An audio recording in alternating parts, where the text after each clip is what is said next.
The German Type 9C submarines were slightly larger than the original Type 9Bs.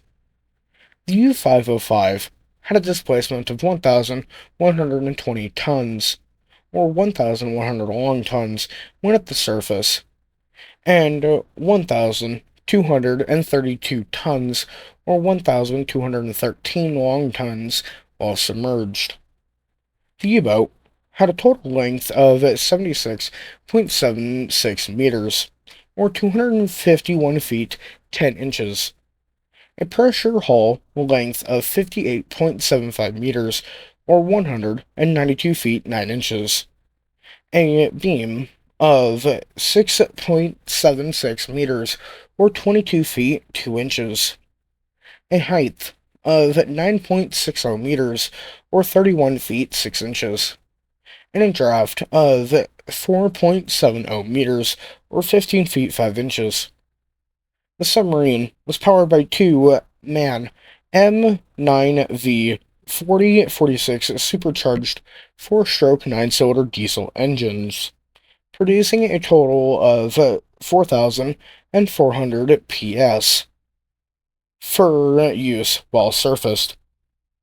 Two Siemens Skokok 2 GU 345 by 34 double-acting electric motors, producing a total of 1,010 PS for use while submerged.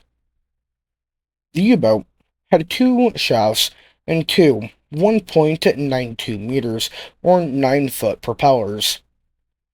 The boat was capable of operating at a depth up to 230 meters below the surface. The submarine had a maximum surface speed of 18.3 knots and a maximum submerged speed of 7.3 knots. When submerged, the boat could operate for 63 nautical miles at 4 knots. When surfaced, it could travel 13,450 nautical miles at 10 knots. The U-505 was fitted with six 53.3 centimeter or 21-inch torpedo tubes. Four of these were fitted at the bow, and the other two at the stern, of which she carried 22 torpedoes for them. However, even though these were the pride of her armament, she also carried other armaments. This being one 10.5 centimeter or 4.13 inch SKC-32 naval gun. On board, she carried 180 rounds for this said gun, and a 3.7 centimeter or 1.5 inch SKC-30 and a 2 centimeter 0.79 inch C-30 anti-aircraft gun. The amount of ammunition she carried for these, however, is not known. The U-505 had a complement of 48 officers and men.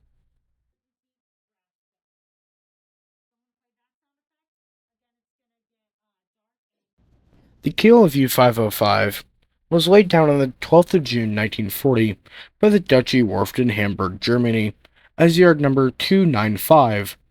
She was launched on the 24th of May 1941 and commissioned on the 26th of August with Lieutenant Captain Axel Olaf Lowy in command. On the 24th of September 1942, Lowy was relieved by Lieutenant Captain Peter Zeech. On the 24th of October 1943, Senior Commander at Sea Paul Muir took command over the U-505 for about 2 weeks until he was relieved on the 8th of November by Senior Commander at Sea Harold Lang, who commanded the boat until her capture on the 4th of June 1944. The U-505 would conduct 12 war patrols, sinking 8 ships totaling 45,005 tons. 3 of these were American, 2 of them were British, 1 Norwegian, 1 Dutch, and 1 Colombian. The following is the dedicated logs for these patrols in a summarized version.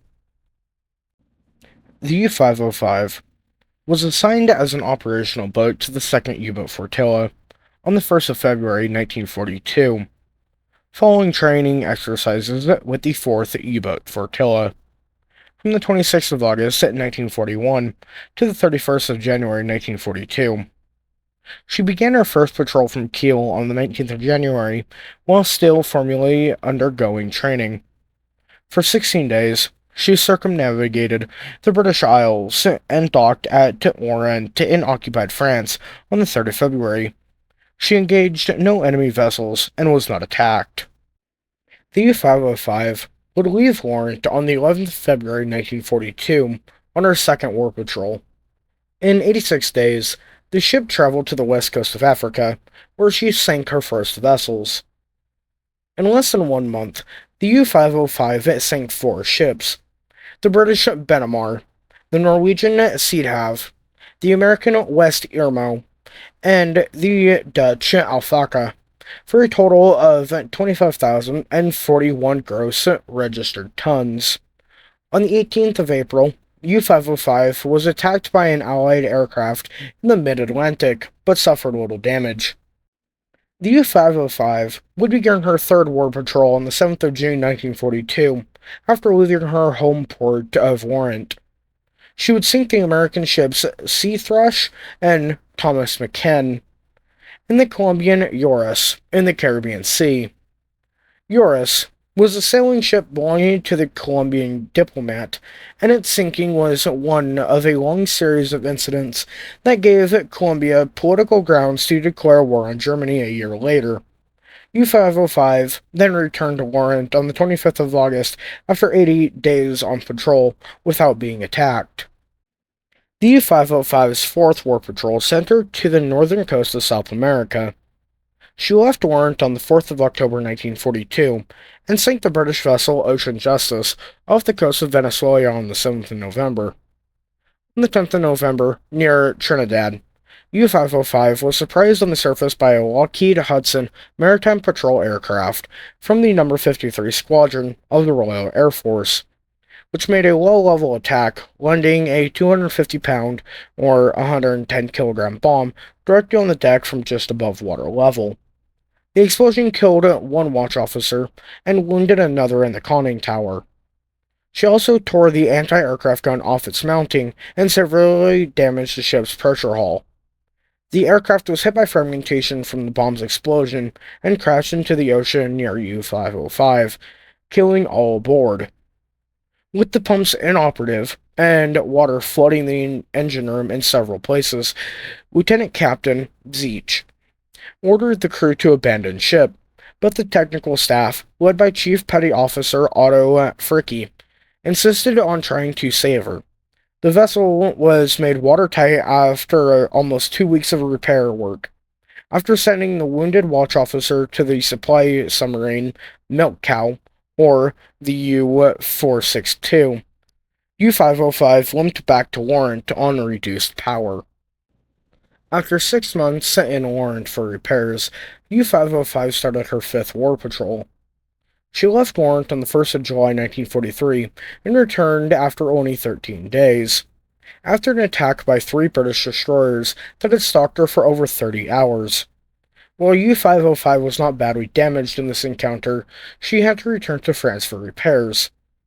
U-505's next 4 war patrols were all aborted after only a few days at sea, due to equipment failure and sabotage by French dock workers working for the resistance.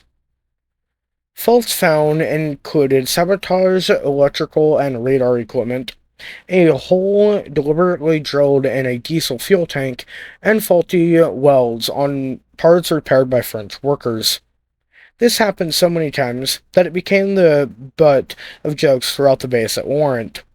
Upon returning from one botch patrol, her crew found a sign painted in the docking area reading, U-505's hunting ground.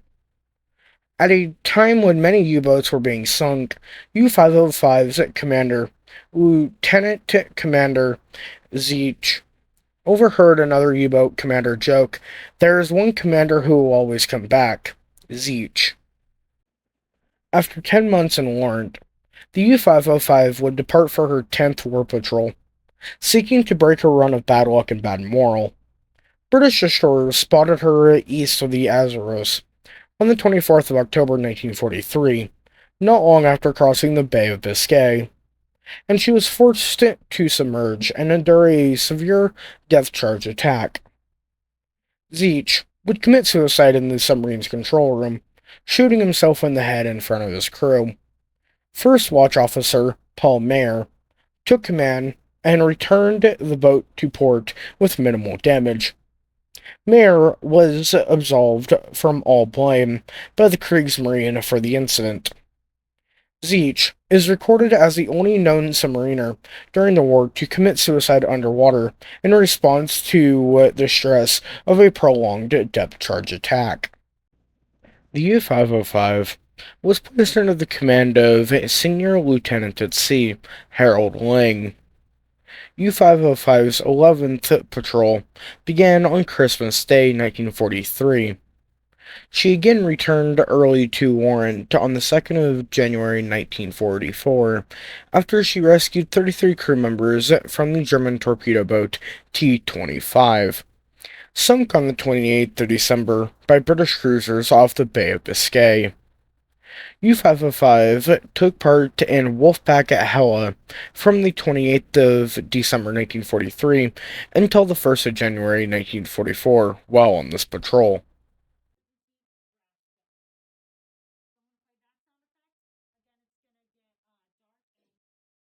The Allies had learned from decrypted German radio messages that U-boats were operating near Cape Verde, but did not know their exact locations.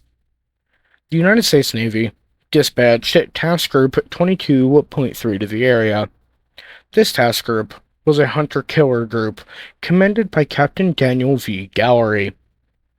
Task Group 22.3 consisted of the escort carrier Guadalcanal and the destroyer escorts Pillsbury, Pope, Flattery, Chatelain, and Jenks, under Commander Frederick S. Hull. The group sailed from Norfolk, Virginia, on the 15th of May 1944, and began searching for U-boats in the area in late May, using high-frequency direction-finding fixes, or HUF-DUF, and air and surface reconnaissance. At 11:09 on the 4th of June 1944, the task group made sonar contact with U-505, roughly about 150 nautical miles off the coast of Rio de Oro, only 800 yards, or 700 meters, from Chatelain's starboard bow. The escorts immediately moved towards the contact, while the Guadalcanal moved away at top speed and launched a Grumman F-4F Wildcat that would join two other aircraft in the air. Chatelain was so close to U-505 that depth charges would not sink fast enough to intercept the U-boat, so it fired Hedgehog anti-submarine mortars before passing the submarine and turning it to make a follow-up attack with depth charges. One of the aircraft sighted the U-505 and fired into the water to mark the position, while Chatelain dropped the depth charges. Immediately after the detonation of the charges, a large oil slick spread on the water and the fighter pilot radioed, "You struck oil, sub is surfacing." Less than 7 minutes after Chatelain's first attack began, the badly damaged submarine surfaced at less than 600 meters or 700 yards away. Chatelain immediately opened fire on it with all available weapons, joined by other ships of the task force and the two Wildcats. Lang believed that the U-505 was seriously damaged and ordered his crew to be abandoned. They obeyed the order promptly, but they did not successfully scuttle the U-boat. They opened some valves, but left the engines running. The rudder had been damaged by depth charges, so the submarine circled clockwise at roughly 7 knots. The commanding officer of Chatelain saw the submarine turning towards his ship and thought that it was making an attack, so he ordered a single torpedo to be fired at her. The torpedo missed, passing ahead of the abandoned U-505. Captain Gallery was keen to capture a U-boat and had encouraged his captains to plan for such an endeavor. Chadolin and Jenks collected survivors while an 8-man party from the Pillsbury, led by Lieutenant Albert David, came alongside the submarine in a boat and entered through the conning tower. They found the body of Signalman First Class Gottfried Fischer on the deck, the only fatality of the combat, and U-505 was deserted. They secured charging code books, closed scuttling valves, and disarmed demolition charges. They stopped the water coming in, and the submarine remained afloat, although it was low in the water and down by the stern, and they also stopped their engines. U-boat researcher Derek Waller has written that a German crewman, Ewald Felix, helped foil the scuttling attempt. The Pillsbury attempted to take the submarine in tow, but repeatedly collided with her and had to move away with 3 compartments flooded. A second boarding party from the Guadalcanal then rigged a tow line from the aircraft carrier to the U-boat. Guadalcanal's chief engineer, Commander Earl Torresano, joined the salvage party. He disconnected the submarine's diesel engines from her electric driving motors, while leaving the later clutched to the propeller shafts. With the U-boat under tow by the Guadalcanal, the propellers windmilled as they passed through the water, turning the shafts and the driving motors. They caused the motors to act as electrical generators charging the batteries, with power from the batteries. U-505's pumps cleared out the water let in by the attempted scuttling, and her air compressors allowed to blow out the ballast tanks, bringing her up to the full surface trim. Despite the capture taking place close to Allied-controlled French Morocco, Casablanca was known for the infiltrated by German spies, thus another safe port was needed to house the submarine. After 3 days of towing, Guadalcanal transferred U-505 to the fleet tug Albenki. On the 19th of June, the submarine entered the Great Sound, sitting of the United States Navy's Naval Operation Base in Bermuda. After a tow of 1,700 nautical miles, the United States Navy took 58 prisoners from the U-505, 3 of them wounded. The crew were interned in Camp Ruston, near Ruston, Louisiana, in great secrecy. Secrecy was so important to the mission that the submarine's flag was kept under the personnel care of the Commander-in-Chief of the Atlantic Fleet during the duration of the war. The submarine's crewmen were isolated from other prisoners of war, and the Red Cross was denied access to them. The Kriegsmarine finally declared the crew dead and informed the families to that effect, and the crew was not returned until 1947.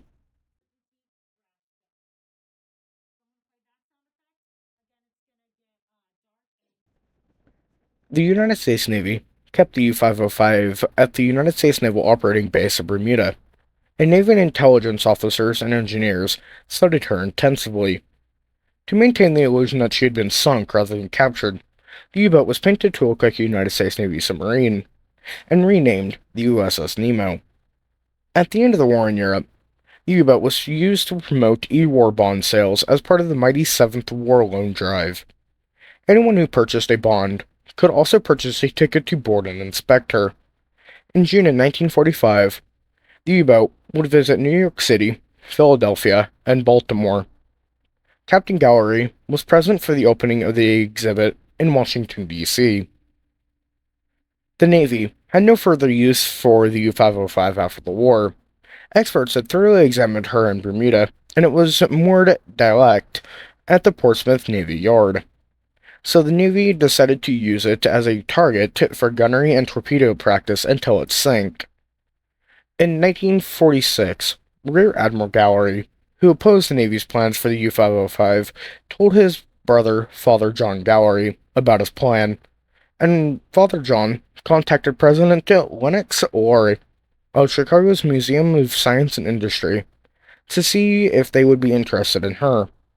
The museum already planned to display a submarine, and the acquisition of the U-505 seemed ideal. The United States Navy donated the submarine to the museum in September 1944, and Chicago residents raised $250,000 for transporting and installing the boat. Coast Guard tugboats and cutters towed the boat through the Great Lakes, making a stop in Detroit, Michigan in July of 1954. The museum dedicated her on the 25th of September 1954 as a permanent exhibit and a war memorial to all the sailors who died in the First and Second Atlantic campaigns.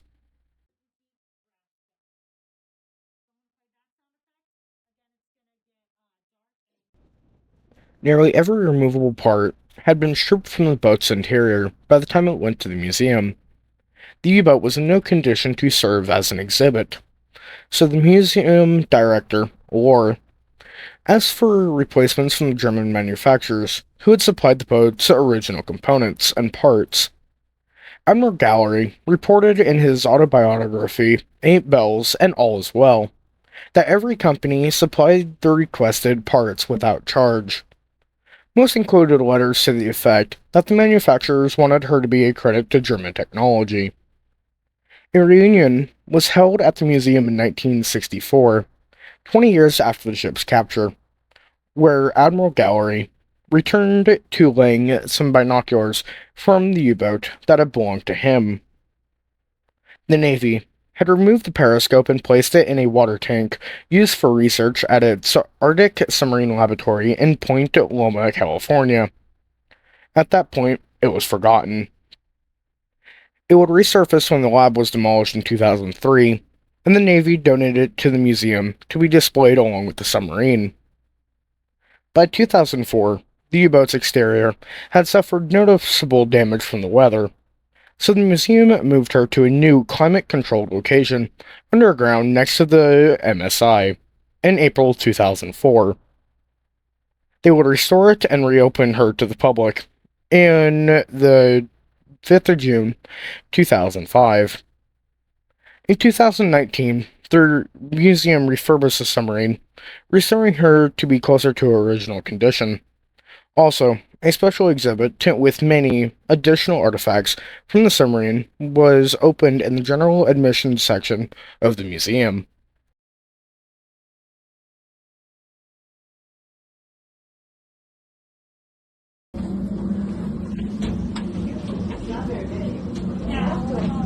Everyone just wants to go super fast, so to give them some time to evacuate, just fast enough that they can take it. But it's just wasn't fast enough, now it's off. Everyone's gonna wait.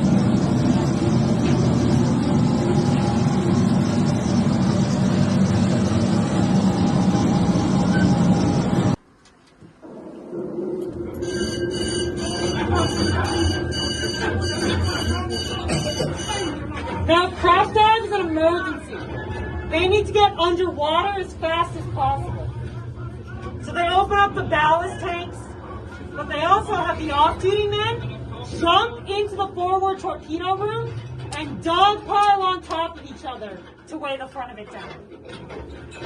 Surprisingly, this is pretty effective. The whole thing can go underwater in less than 37 seconds when they do this.